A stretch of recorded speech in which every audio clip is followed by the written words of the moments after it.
हम मीनू झा प्रणाम करै छी समस्त मिथिलावासी के। आइ हम एकटा जितिया के गीत गाबऽ जा रहल छी।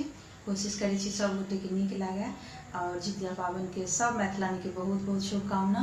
संग दऽ रहल श्रीमती ललिता झा। धन्यवाद। जय मिथिला, जय मैथिली। भादव बीती गेल, आसीन चढ़लै, जितिया पाबन एलै ना, जितिया पाबन एलै ना। अपना गोदी के बालक व्रत करबै ना, जितिया पाबन एलै ना। अपना गोदी के बालक व्रत करबै ना, जितिया पाबन एलै ना। सप्तमी के दिन मड़ुआ रोटी पकेबै, सप्तमी के दिन मड़ुआ रोटी पकेबै।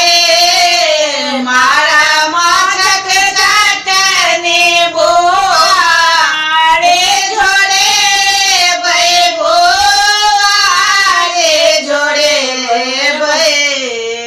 सासु से पूछे पूछे विधि सब करबै, जितिया पाबन एलै ना, जितिया पाबन एलै ना। अपना गोदी के बालक व्रत करबै ना, जितिया पाबन एलै ना। भोरवा में उठे सब ओठगन करबै, भोरवा में उठे सब ओठगन करबै।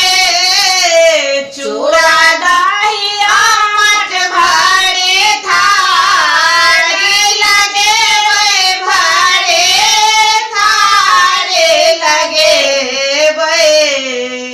अष्टमी के दिन हम निर्जल रहबै, जितिया पाबन एलै ना, जितिया पाबन एलै ना।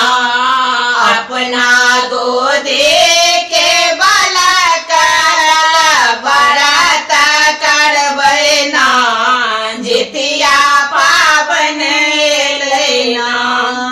सब सखी मिल के पाकरि तर जेबै, सब सखी मिल के पाकरि तर जेबै। खीरा करे प्रसाद चढ़ेबै, प्रसाद चढ़ेबै।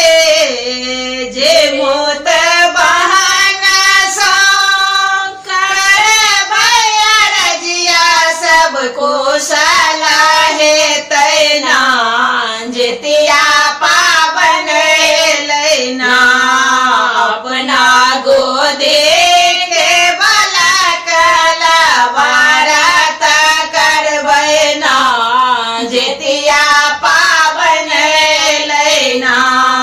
अपना गोदी के बालक व्रत करबै ना, जितिया